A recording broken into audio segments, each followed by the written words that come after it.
नमस्कार साथियों, आज हम चर्चा करेंगे टीएमसी की सांसद थी महुआ मोइत्रा। टीएमसी तृणमूल कांग्रेस की पश्चिम बंगाल की करीमनगर से मेंबर ऑफ पार्लियामेंट थी लोकसभा की महुआ मोइत्रा जी। इनको लोकसभा की मेंबरशिप से हटा दिया गया, निष्कासित कर दिया गया। एथिक्स कमेटी की रिपोर्ट के आधार पर किया गया। लोकसभा में एथिक्स कमेटी क्या होती है, लोग कितने मेंबर होते हैं, क्या प्रोसीजर होता है पूरा, आज हम इसको 1 बाय 1 पूरा समझने की कोशिश करेंगे। एक बार देखते हैं महुआ मोइत्रा जी हैं कौन। महुआ मोइत्रा जी 2016 से 19 तक मेंबर ऑफ लेजिस्लेटिव असेंबली रही, पश्चिम बंगाल की विधानसभा की मेंबर रही। उसके बाद मेंबर ऑफ पार्लियामेंट बनी टीएमसी की करीमनगर लोकसभा कॉन्स्टिट्यूंसी से। 8 दिसंबर 2023 तक ये थी। 8 दिसंबर को लोकसभा की सदस्यता से इनको हटा दिया गया। इस पूरे प्रकरण में 4 मेंबर इंपॉर्टेंट हैं।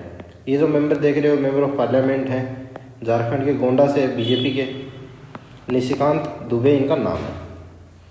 ये आप जानते हो महुआ मोइत्रा जी हैं, मेंबर ऑफ पार्लियामेंट थी। ये इनके फ्रेंड थे, इनके पुराने पार्टनर हैं। जयंत देदराई इनका नाम है। ये वकील हैं, सुप्रीम कोर्ट में प्रैक्टिस करते हैं। और ये जो मेंबर देख रहे हो आप, ये दर्शन हीरानंदानी है।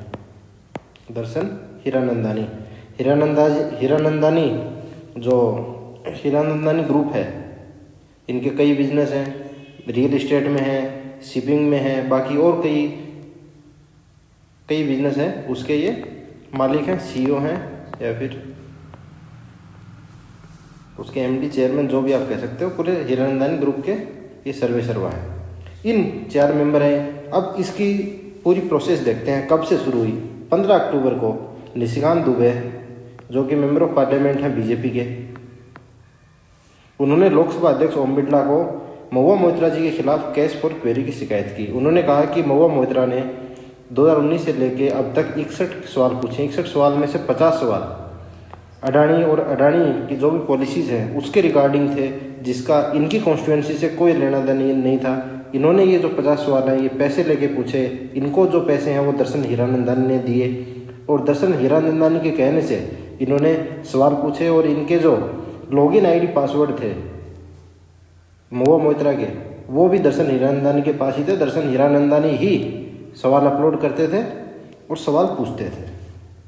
लोकसभा अध्यक्ष ने ये शिकायत की जांच करके रिपोर्ट देने के लिए एथिक्स कमेटी को दे दी। लोकसभा में एक एथिक्स कमेटी होती है जिसकी चर्चा अपन आगे करेंगे, उनको दे दी। 18 अक्टूबर को एथिक्स कमेटी ने निशिकांत दुबे और जयंत देदराई, जो इनके पार्टनर थे वकील, उनको 26 अक्टूबर को कहा कि आप एथिक्स कमेटी के सामने पेश हो, आपकी जो भी बातें हैं वो आप हमें बताओ। 26 तारीख को इनको पेश होने के लिए कहा।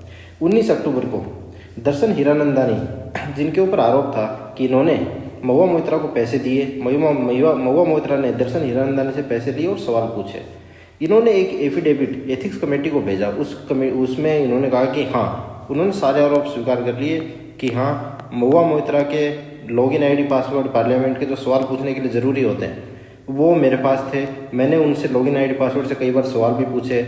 महुआ मोइत्रा को मैंने कई चीज़ें गिफ्ट करी। गाड़ियाँ, जब भी ये मुंबई और दुबई आती थी, गाड़ी, होटल, सब खर्चा मैं इनका वहन करता था। जो मेंबर ऑफ पार्लियामेंट के नाते इनको बंगला मिला हुआ है, उस बंगले को रिनोवेट कराने का खर्चा भी मैंने किया है। दर्शन हीरानंदानी ने पूरी बात कह दी कि हम लोग 2017 में मैं महुआ मोइत्रा से मिला, जब ये एमएलए थी पश्चिम बंगाल में। उसके बाद हमारी दोस्ती बढ़ती रही और मैंने एक सवाल पूछे, एक तरीके से उन्होंने स्वीकार कर लिया। महुआ मोइत्रा जी ने कहा कि इनको दबाव के अंदर ये जो एफिडेविट है ये साइन करवाया गया है, जबकि फिर दर्शन हीरानंदानी ने कहा कि नहीं, मेरे ऊपर कोई दबाव नहीं था, मैंने खुद अपनी मर्जी से जो भी बातें थी वो स्वीकार कर ली हैं। 26 अक्टूबर को निशिकांत दुबे और जयंत देदराई एथिक्स कमेटी के सामने पेश हुए। 2 नवंबर को महुआ मोइत्रा पेश हुई एथिक्स कमेटी के सामने। 8 दिसंबर को एथिक्स कमेटी की रिपोर्ट लोकसभा में पेश हुई। ये दोपहर 12 बजे पेश हुई। और उसी दिन एथिक्स कमेटी की रिपोर्ट के आधार पर ही महुआ मोइत्रा की लोकसभा, उसमें जो एथिक्स कमेटी की जो रिपोर्ट थी उसमें ये था कि हाँ, महुआ मोइत्रा दोषी हैं और इनको लोकसभा की सदस्यता से हटा देना चाहिए। इस पे उन्होंने तो अपनी एथिक्स कमेटी ने अपनी फाइंडिंग, अपनी रिपोर्ट दे दी। इस रिपोर्ट को स्वीकार करना, यस या नो करना लोकसभा के हाथ में होता है। लोकसभा के पूरे जो मेंबर हैं वो वोट करते हैं कि हाँ कि ना। तो फिर 2 बजे इन्होंने चर्चा शुरू हुई कि इनको हटा देना चाहिए कि नहीं हटाना चाहिए, तो बहुमत से पर ये प्रस्ताव पेश किया कि हटा देना चाहिए और ये लोकसभा से पास हो गया। महुआ मोइत्रा को लोकसभा से हटा दिया गया। अब वो पूरी प्रोसेस अपन समझेंगे कि एथिक्स कमेटी क्या है, एथिक्स कमेटी में कितने मेंबर होते हैं, कब बनी एथिक्स कमेटी, हिंदी में उसको आचरण समिति कहते हैं। राज्यसभा में एथिक्स कमेटी 1997 में बना दी गई थी। लोकसभा में वर्ष 2000 में बनी 15 सदस्य कमेटी। आप सभी जानते हो जो भी कमेटीज होती हैं वो दो तरह की होती हैं पार्लियामेंट में। एक पार्लियामेंट में कमेटीज होती हैं स्थायी समिति, यानी कि जिनको हम परमानेंट कमेटीज कहते हैं। एक दूसरी होती है एडहॉक कमेटीज। एडहॉक कमेटी यानी कि तदर्थ समिति, यानी कि इनका कोई परमानेंट काम होता है, जब इनकी जरूरत पड़ती है तब ये बनाई जाती है। तो ये पहले 2000 में 15 सदस्य एडहॉक कमेटी बनी।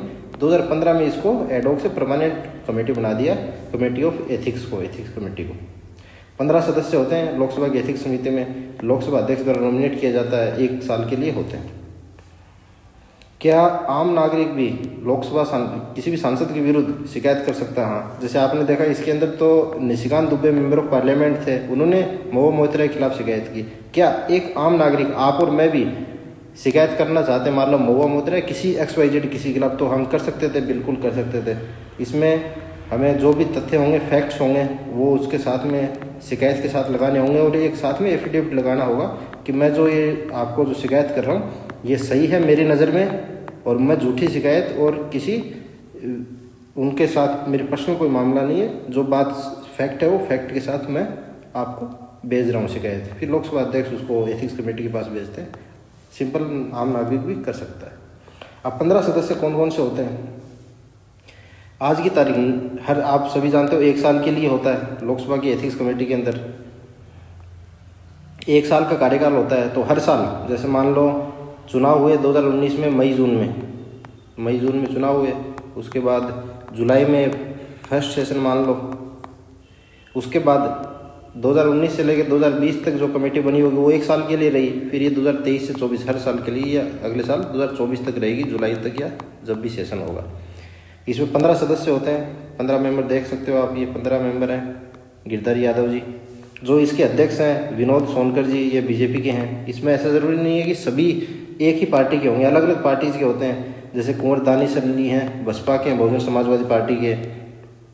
बाकी गिरधारी यादव जी हैं जो जनता दल यूनाइटेड के बिहार से हैं। अलग अलग पार्टीज के होते हैं। इसमें जो कमेटी होती है 15 सदस्य कमेटी, इसमें सभी राजनीतिक दलों के मेंबर होते हैं। जैसे श्रीमती प्रणीत कौर हैं, ये कांग्रेस की हैं। हर पार्टी के मेंबर होते हैं और फिर ये बहुमत से डिसीजन लेते हैं।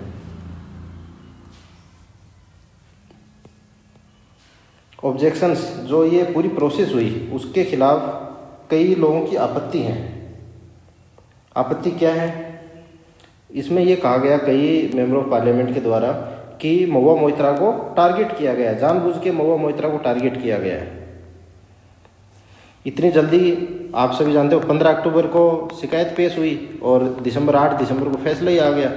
2 महीने से भी कम का समय लगा इस पूरी कार्रवाई के अंदर। जबकि 2016 में एथिक्स कमेटी का नारदा स्टिंग ऑपरेशन हुआ था।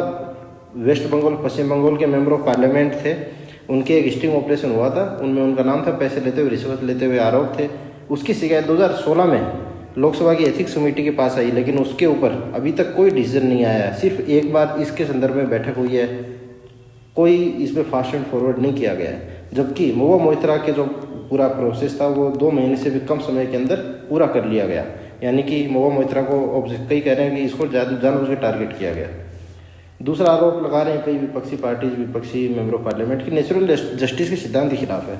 8 दिसंबर को आप जानते हो लोकसभा में जब एथिक्स कमेटी की रिपोर्ट पेश हुई, तो उस रिपोर्ट के बाद उस 8 तारीख को महुआ मोइत्रा को लोकसभा में अपना बोलने का भी मौका नहीं दिया। नेचुरल जस्टिस ये होता है कि जिसके ऊपर भी कोई भी आरोप है, मान लो कोई मर्डर का आरोपी भी है, आतंकवादी भी है, उसको भी अपनी बात रखने का अधिकार होता है। या तो वो खुद रखे, अपने वकील के माध्यम से रखे। हर कोई अपना वकील कर सकता है, अपने बचाव के अंदर उसको अपना पक्ष रखने का मौका दिया जाता है। ये नेचुरल जस्टिस है। लेकिन महुआ मोइत्रा को 8 दिसंबर को नहीं दिया गया। इसमें ये कहा गया लोकसभा अध्यक्ष ओम बिरला जी द्वारा, जब 2005 में सेम केस हुआ था, पैसे लेके सवाल पूछने के मामले में 11 मेंबर ऑफ पार्लियामेंट, जिसमें से 10 लोकसभा के थे, 1 राज्यसभा का था।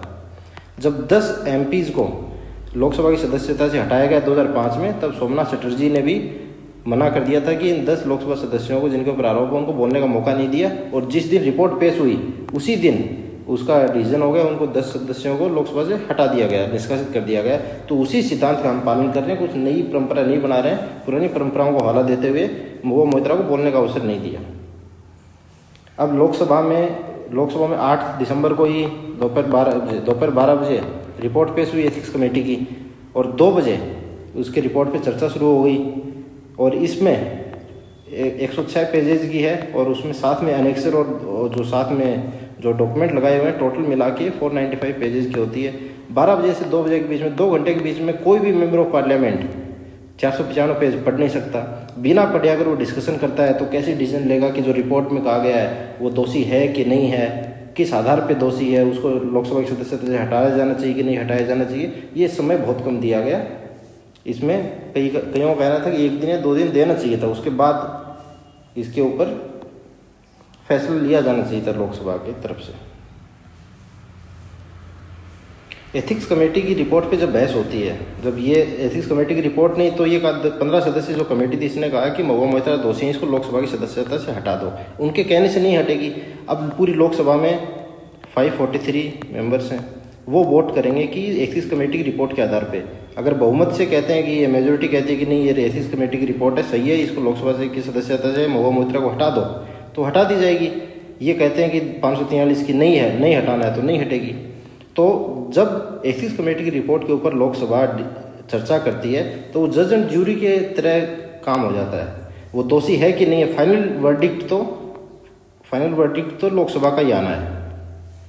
तो जज एंड ज्यूरी की तरह काम करती है। तो राजनीति उसमें कई दलों का ये कहना था कि जो भी पॉलिटिकल पार्टीज हैं उसने अपना व्हिप जारी कर रखे हैं कि जो सरकार जो एक पार्टी का डिसीजन होगा वो सभी मेंबर ऑफ पार्लियामेंट को मानना होगा, तो उसको समाप्त कर देना चाहिए।